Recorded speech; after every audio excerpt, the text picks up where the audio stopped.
પ્રથમ ચેપ્ટર ખેત પદ્ધતિ અને વ્યવસ્થાપન, એમાં આપણે 7મા પેજ નંબર ઉપર પૂગ્યા હતા. બરોબર. તો જો આપણે ખાતર વિશે માહિતી મેળવી હતી અને ખાતરને જે કોષ્ટક હતું એ કોષ્ટક બાકી રહ્યું. બરોબર, એ સમજવા માટે. એમાં છે કૃત્રિમ ખાતર અને કુદરતી ખાતર.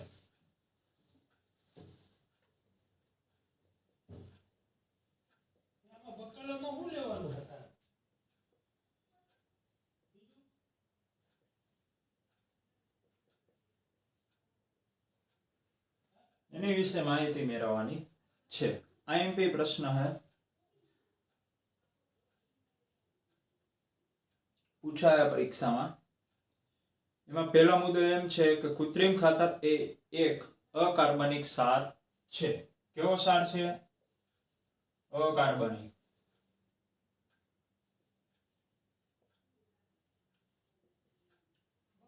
બરોબર, અકાર્બનિક ક્ષાર છે. જ્યારે એને સામે કુદરતી ખાતર કેવું છે? કુદરતી ખાતર એ એક પ્રાકૃતિક પદાર્થ છે જે છાણ, માનવના નકામા પદાર્થો તેમજ વનસ્પતિના અવશેષના વિઘટનથી પ્રાપ્ત થાય છે. કેવું છે?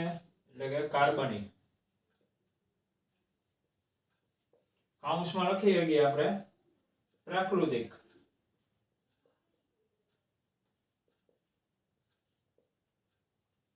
કેમાંથી બને? માનવના નકામા પદાર્થ અને વનસ્પતિના અવશેષ. એટલે કે વનસ્પતિ જે અવશેષ વધ્યા હોય ને એ તમે એની અંદર ખાડાની અંદર નાખી દો ને એટલે બનશે. આગળના લેક્ચરમાં આપણે ભણ્યા હતા. બીજો મુદ્દો, કૃત્રિમ ખાતરનું નિર્માણ કારખાનામાં થાય છે. ક્યાં થાય? કારખાનામાં. બરોબર. એમાં જ કુદરતી ખાતરનો બીજો મુદ્દો, કુદરતી ખાતર ખેતરમાં બનાવવામાં આવે છે. ક્યાં બનાવવામાં આવે? ખેતરમાં. બરોબર છે. કૃત્રિમ ખાતર એ કારખાનામાં બનશે, જ્યારે કુદરતી ખાતર એ ખેતરની અંદર બનાવવામાં આવે છે.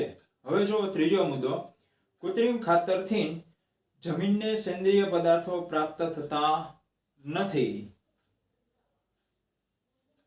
સેન્દ્રિય પદાર્થ એટલે કે કાર્બનિક ક્ષાર. યાદ રાખજો, સેન્દ્રિય પદાર્થ એટલે કે કાર્બનિક ક્ષાર.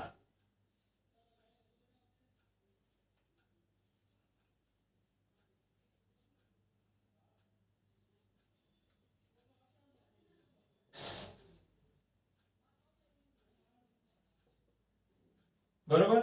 સેન્દ્રિય પદાર્થ જમીનને નથી મળતા, જ્યારે કુદરતી ખાતરમાં ભરપૂર માત્રામાં શું મળશે? સેન્દ્રિય પદાર્થ જમીનને મળશે. બરોબર છે. પછી ચોથો, કૃત્રિમ ખાતરમાં વનસ્પતિ માટે જરૂરી પોષક દ્રવ્યો જેવા કે નાઇટ્રોજન, ફોસ્ફરસ અને પોટેશિયમ ભરપૂર માત્રામાં મળે છે. નાઇટ્રોજન N કહેવાય, પોટેશિયમ ને ફોસ્ફરસ ને P અને K. બરોબર. શું મળશે? ભરપૂર માત્રામાં.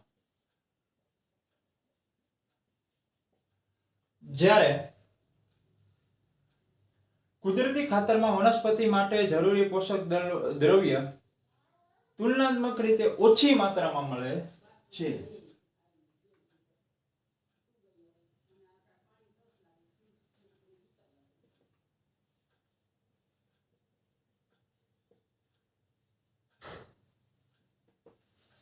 ખૂબ આઈએમપી પ્રશ્ન है.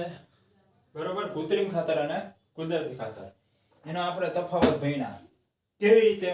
જો અકાર્બનિક ક્ષાર હે એ કૃત્રિમ ખાતર એ એક અકાર્બનિક ક્ષાર છે, જ્યારે કુદરતી ખાતર એ કાર્બનિક એટલે કે પ્રાકૃતિક ક્ષાર છે. કેમાંથી બને?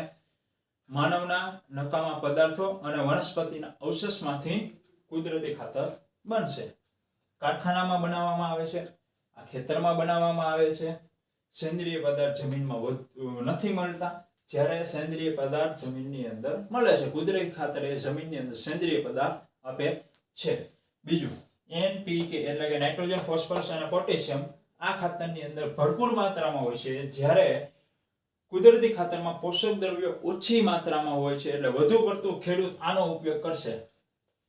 બરોબર, આ તમારે તફાવત. હવે જો પેજ નંબર 7 ઉપર સિંચાઈ. બરોબર, સિંચાઈ વિશે માહિતી આપીએ. જો જીવંત રહેવા માટે પ્રત્યેક સજીવને પાણીની આવશ્યકતા રહેલી છે. વનસ્પતિના ફૂલ, ફળ તથા બીજની વૃદ્ધિ તેમજ વિકાસ માટે પાણીનું વિશેષ મહત્વ છે. વનસ્પતિના મૂળ દ્વારા પાણીનું શોષણ થાય છે, જેની સાથે ખનિજો અને ખાતરનું પણ શોષણ થાય છે. હવે ખાલી પાણી શોષણ કરે છે વનસ્પતિ, તો પાણી બધા સજીવ માટે જરૂરી છે. જ્યારે જમીનની અંદર તમે ખાતર નાખો અને માથેથી પાણી પાવ તો મૂળિયા દ્વારા પાણી સાથે ખાતરનું અને ખનિજ ક્ષારોનું બંનેનું શોષણ થાય. વનસ્પતિમાં લગભગ 90% પાણી હોય છે. પાણી આવશ્યક છે કારણ કે બીજનું અંકુરિત શુષ્ક પરિસ્થિતિમાં થતું નથી. એમ કહે છે કે પાણી આવશ્યક છે. તમે ગમે ત્યારે બીજ વાવ્યા હોય તો એની માથે પાણી નાખો ને તો જ એને અંકુરિત એટલે કે બીજમાંથી છોડ બનશે. બરોબર, એમાં એક શબ્દ આપ્યો શુષ્ક. શુષ્ક એટલે કે ગરમ. બરોબર, સૂકું. સૂકી વસ્તુ હોય ને એમાંથી બીજનું અંકુરિત નથી થતું. ભીનું હોય છે ને ભેજવાળી વસ્તુ જ્યાં જમીન, ત્યાં બીજનું અંકુરિત થશે.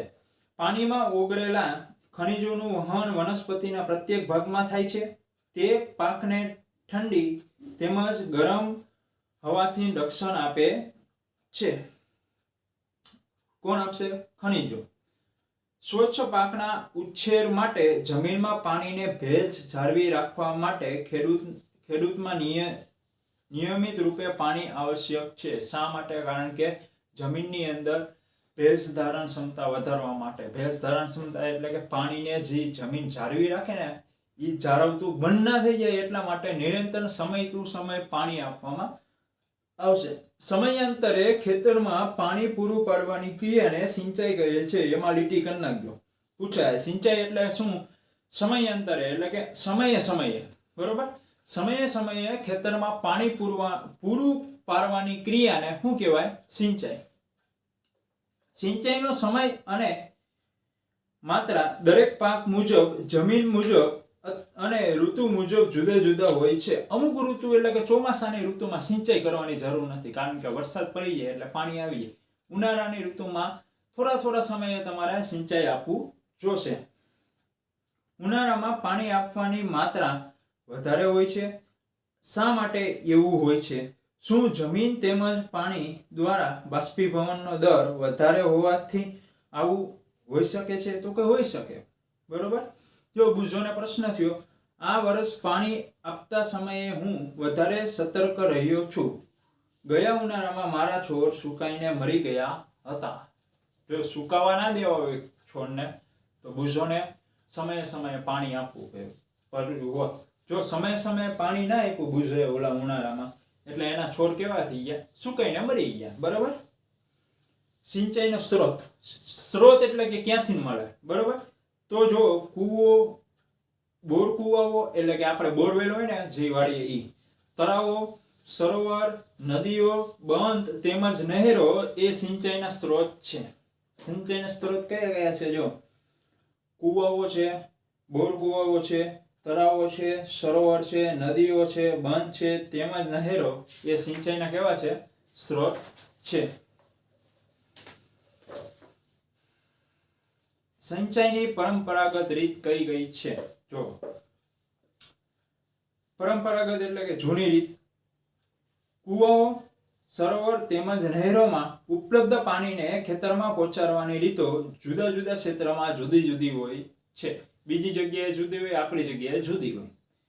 ઢોર અથવા મજૂર આ ક્રિયાવિધિમાં ઉપયોગમાં લેવામાં આવે છે. અર્થાત આ રીત સસ્તી પરંતુ ઓછી કાર્યક્ષમ છે. વિભિન્ન રીતો નીચે મુજબ છે. આ રીતો જો નીચે મુજબ યાદ રાખવાની છે. મોઠ એટલે કાઉન્સમાં લખ્યું ગરગડી યુક્ત વ્યવસ્થા. બરોબર, શરૂઆતમાં આ મોઠ છે. જો પેલી આકૃતિ 14.1.4a. બરોબર, 1.4 એમાં જો મોઠ ગરગડી દ્વારા આમ ખેંચશે એટલે એની અંદર એક કોઈ પણ ડોલ કે ગમે મોટું પાત્ર હોય ને એમાં પાણી આવી જાય. પછી બીજું છે ચેન પંપ, બરોબર, ફર્યા રાખશે ચેન પંપ દ્વારા પાણી આવતું રહે. પછી છે ઢેકલી, બરોબર, અને પછી છે રહેન્ટ, બરોબર, ઊંચાલનો પ્રકાર. આ ચારે ચાર યાદ રાખવાની છે, પરીક્ષામાં પૂછાય કે સિંચાઈની પરંપરાગત રીતો કઈ કઈ છે, તો ચાર તમારે લખવાનું થાય. હવે નીચે જો, પાણીને ઉપર ખેંચવા માટે સામાન્ય રીતે પંપનો ઉપયોગ કરવામાં આવે છે. પંપ ચલાવવા માટે ડીઝલ, બાયોગેસ, વિદ્યુત ઉર્જા તેમજ સૌર ઉર્જાનો ઉપયોગ કરવામાં આવે છે. પાણીને ઉપર ખેંચવું હોય તો શેનો ઉપયોગ થાય? પંપનો. પંપ ચલાવવા માટે શું શું જરૂરી છે? કા ડીઝલ દ્વારા પંપ હાલતો હોય, કા વીજળી દ્વારા પંપ હાલતો હોય, કા સૂર્ય ઉર્જા દ્વારા પંપ હાલતો હોય, એવી રીતના પંપ ચાલશે. હવે સામે જુઓ, આધુનિક સિંચાઈ પદ્ધતિઓ. હવે આધુનિક રીતે આપણે કેવી કેવી સિંચાઈ પદ્ધતિ છે? બે પ્રકારની એ છે, બરોબર, ફુવારા પદ્ધતિ અને ટપક સિંચાઈ પદ્ધતિ. એનો અભ્યાસ કરવાનો છે. ટપક સિંચાઈ પદ્ધતિ તમારે ખૂબ આઈએમપી છે, પરીક્ષામાં પૂછાય, બરોબર. જો સિંચાઈની આધુનિક પદ્ધતિઓ દ્વારા આપેલ પાણીનો કરકસરપૂર્વક ઉપયોગ કરી શકીએ છીએ અને મુખ્ય પદ્ધતિ નીચે મુજબ છે. કરકસર એટલે કે વધુ માત્રામાં પાણી બગાડ નથી થતો.